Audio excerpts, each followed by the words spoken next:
नमस्कार दोस्तों, मेरा नाम है मनीष कुमार सिंह और आप देख रहे हैं 4 पीएम महाराष्ट्र।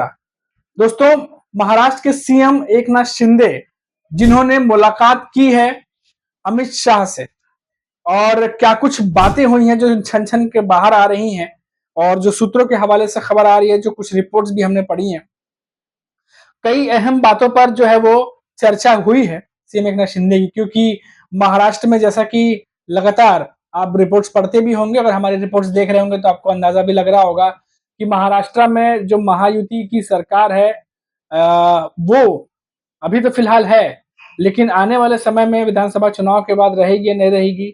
इस पर इस बार जो है कहना बहुत मुश्किल है। क्योंकि जिस तरह से लोकसभा में हमने देखा कि महायुति को किस तरीके से महाराष्ट्र में भारी नुकसान पहुंचा है, उसको देखते हुए इस बार महायुति के जो तीनों बड़े दल हैं, चाहे वो अजित पवार की एनसीपी हो, एकनाथ शिंदे की शिवसेना हो या देवेंद्र फडणवीस की बीजेपी हो, तीनों ही दल अपनी अपनी तैयारी में लगे हैं और इस बार कोई गलती नहीं करना चाह रहे। ऐसे में सीएम एकनाथ शिंदे पहुंचे हैं अमित शाह के पास और बताया जा रहा है कि ये जो मीटिंग हुई है, ये अचानक जो है एकनाथ शिंदे वो अमित शाह के पास पहुंचे हैं और बीजेपी के ही महाराष्ट्र में कई ऐसे बड़े बीजेपी के नेता हैं जिनको इस बारे में खबर भी नहीं थी और ऐसा जो रिपोर्ट्स आ रही है वो मैं आपको बता रहा हूँ। और उनको भी खबर नहीं थी, अचानक ये दौरा जो हुआ है एकनाथ शिंदे का। और बताया जा रहा है कि महाराष्ट्र में जो उनकी पार्टी का प्रदर्शन रहा, उसकी एक रिपोर्ट कार्ड जो है एक तरीके से वो लेकर के गए थे कि कितनी सीटों पर वो लड़े, कितनी सीटों पर एकनाथ शिंदे की शिवसेना और उद्धव ठाकरे की शिवसेना आमने-सामने थी और कितनी सीटों पर जीत हासिल हुई और साथ ही साथ कहाँ पर जो है वो हार हुई है और हार क्यों हुई है, उस चीज़ को लेकर के भी तमाम जो है वो बातें हुई हैं। इसके अलावा जो मोटी-मोटे तौर पे पहले आपको बता देता हूँ, फिर थोड़ा डिटेल में चलेंगे। इसके अलावा जो बात हुई है, वो हुई है कैबिनेट विस्तार को। कैबिनेट विस्तार को लेके भी जो है वो बात हुई है, ऐसी जानकारी मिल रही है। महाराष्ट्र की जो कैबिनेट विस्तार, मंत्रिमंडल का विस्तार, क्योंकि 15 जो मिनिस्ट्रियल जो जगहें हैं, वहाँ वैकेंट है, खाली हैं वो और बताया जा रहा था कि वहाँ पे जल्द से जल्द जो है वो कुछ नेताओं को जो है अपॉइंट किया जा सकता है, उन्हें पद दिया दिया जा सकता है। क्योंकि जैसा कि हमने लगातार अपने रिपोर्ट्स में बताया था कि 2022 के बाद एक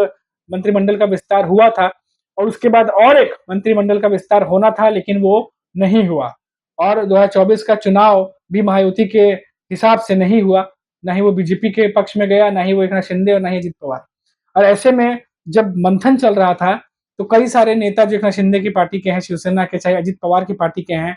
वो नेता कह रहे थे कि कैबिनेट का विस्तार होना चाहिए था और उसमें जो मंत्री हैं, उनको पद मिलने चाहिए थे ताकि असंतोष ना हो और जो नेता हैं, उनको भी जो है वो सैटिस्फैक्शन मिले और काम कर सके पार्टी के लिए ज़मीन पर। तो ये तमाम बातें उठ रही थी और ये भी चर्चा जो है वो हो सकती है कि इस मीटिंग में हुई हो कि कैबिनेट का विस्तार जो है करना है और 15 सीटें, जैसे मैंने आपको बताया कि 15 मिनिस्ट्रियल जो पोस्ट हैं, वो वैकेंट है, खाली हैं। अब हम चलते थे डिटेल से कि आखिर ये मीटिंग के क्या मायने हैं और क्या अहम बातें हैं, जो गौर करने वाली हैं। जैसा कि मैंने आपको बताया कि एकनाथ शिंदे हैं, ये पहुँचे हैं अमित शाह से मिलने के लिए।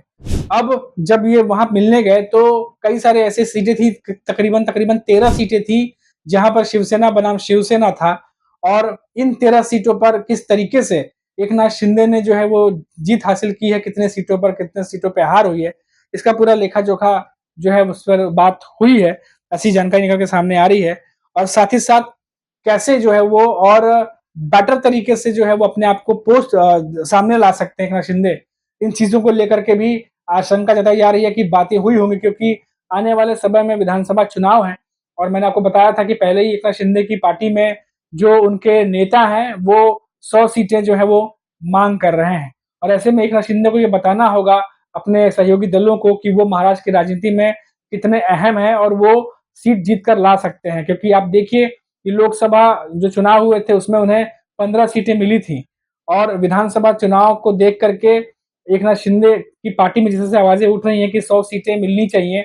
उसको देखते हुए एकनाथ शिंदे जो है वो आश्वस्त करना चाहते हैं सहयोगी दलों को भी कि जिस तरीके से हम जीते हैं, हमारी परफ़ॉर्मेंस रही है, हमारे स्ट्राइक रेट देखिए और जहाँ हारे हैं वहाँ का कारण भी देखिए क्यों हम लोग हार गए।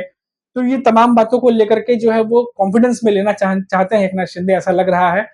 ताकि जो विधानसभा में जो ज़्यादा से ज़्यादा सीटें हैं, वो उनको मिल सके। और मैंने पहले ही आपको बताया था कि महाराष्ट्र की राजनीति में इस बार विधानसभा चुनाव में अपनी-अपनी पार्टी की हैसियत बढ़ाने का भी जो एक तरीके से कह सकते हैं दाँव वो चला जा रहा है। कोई भी पार्टी जो है वो कम सीटों पर लड़ के कम सीट लाने में जो है वो इंटरेस्ट नहीं रख रही है, क्योंकि उन्हें पता है कि अगर महाराष्ट्र की राजनीति में खुद को और खुद की हैसियत को मजबूत बनाए रखना है, तो सीटें भी ज़्यादा जीत करके अपने पास रखनी होगी, तभी उनके मन की बात सुनी जाएगी, वो जो कहेंगे वो मानी जाएगी। इन तमाम बातों को देखते हुए तमाम पार्टियाँ जो हैं वो तैयारी कर रही हैं और इसी कह सकते हैं संदर्भ में जो खबरें निकल कर सामने आ रही हैं, एकनाथ शिंदे भी जो हैं वो पहुँचे थे, ताकि विधानसभा चुनाव को देखते हुए जब वो सीटों की बात करें तो उन्हें उतनी सीटें मिल सके, और इसीलिए जो तमाम रिपोर्ट कार्ड थी उनकी जो लेखा-जोखा था, वो लेकर के पहुँचे थे। अब मैं बता दूँ आपको कि इसमें जो है खबरें हैं कि यावतमल, हिंगोली और नासिक जो ये 3 सीटें थी, इसको लेके भी चर्चा हुई है कि किस तरीके से सीटों का जो कह सकते हैं एक बँटवारा लेट हुआ। नासिक सीट में जो है वो कैंडिडेट भी बहुत लेट जो है अनाउंस किए गए, और बाकी जगहों पर जो किस तरीके से लोकल चीज़ें जो है हावी रहीं, और इस तरीके से तमाम बातें सामने रखी हैं, शिंदे जो खबर आ रही है सामने। और वहीं बात अगर मैं करूँ जिस तरीके से एकनाथ शिंदे अचानक से पहुँचे हैं, उसको बहुत कई अहम नज़रों से देखा जा रहा है, क्योंकि ऐसा खबर है कि वहाँ से वो डायरेक्ट नागपुर चले गए हैं और नागपुर से वो आगे का दौरा जो है वो शुरू करेंगे। क्योंकि इन दिनों जो एकनाथ शिंदे हैं वो काफ़ी ज़्यादा एक्टिव दिखाई दे रहे हैं, क्योंकि वो जानते हैं कि इस समय जो मौजूदा स्थिति है उनकी सरकार के लिए वो बहुत ही ज़्यादा जो है नाज़ुक मोड़ पर है, क्योंकि एनडीए गठबंधन जो है, महाविकास अघाड़ी की गठबंधन जो है वो लगातार एक के बाद एक मजबूत दांव खेलती चली जा रही है, और ऐसा ही कुछ लोकसभा में भी देखने को मिला था जब 30 सीटें निकाल के ले गई एनडीए गठबंधन, और महायुति को भारी नुकसान झेलना पड़ा। अब ऐसे में जिस तरह शरद पवार और उद्धव ठाकरे दावा कर रहे हैं, संजय राउत दावा कर रहे हैं कि मात्र 4 महीने के बाद सरकार जो है महाराष्ट्र की गिरने वाली है, सरकार बदलने वाली है, तो इसको देखते हुए अभी से जो महायुति की पार्टियां हैं या एकनाथ शिंदे हैं, उन्होंने अपनी तैयारियां शुरू कर दी, और मीटिंग उसी सिलसिले से जोड़ के देखी जा रही है, क्योंकि महाराष्ट्र में भी जो लोकल मुद्दे हैं, जो लोकल इशू हैं, जिसको लेकर के एमबीए गठबंधन, महाविकास आघाड़ी की गठबंधन लगातार सत्ताधारी पक्ष पर हमला बोल रही है, उसी तरीके से सामने से भी जो महाराष्ट्र की सरकार है वो उसे टैकल करने की कोशिश कर रही है, ताकि फजीहत किसी भी मुद्दे पर ना बने, तुरंत उस पर एक्शन लेने की कोशिश, या कह सकते हैं बयान कम से कम एटलीस्ट जारी करने की कोशिश की जाती है, ताकि रिएक्शन एक्शन पे रिएक्शन होता रहे, ताकि लोगों को ये ना मैसेज जाए कि मुक्त दर्शक बने सरकार देख रही है। तो कई सारी ऐसी चीजें घटित हो रही है आज की राजनीति में, जिसको देखकर ये समझ में आ रहा है कि एकनाथ शिंदे के साथ साथ सहयोगी दल हैं, वो बिल्कुल अपनी एड़ी पर आ चुके हैं, क्योंकि विधानसभा चुनाव को देखते हुए उनको समझ में आ गया है कि काफी ज्यादा नाजुक मोड़ से उनकी सरकार गुजर रही है। अगर अभी नहीं संभले तो महाराष्ट्र के विधानसभा चुनाव में लेट हो जाएगा। तो इसीलिए ये जो मीटिंग हुई है अमित शाह की एकनाथ शिंदे के साथ में, उसको जोड़ के देखा जा रहा है। तो अभी के लिए फिलहाल इतना ही दोस्तों, फिर लौटेंगे तो बात करेंगे महाराष्ट्र की राजनीति से जुड़ी हुई किसी और बड़ी खबर पर, किसी और बड़े नेता के साथ में। तब तक के लिए मुझे इजाजत दीजिए। नमस्कार।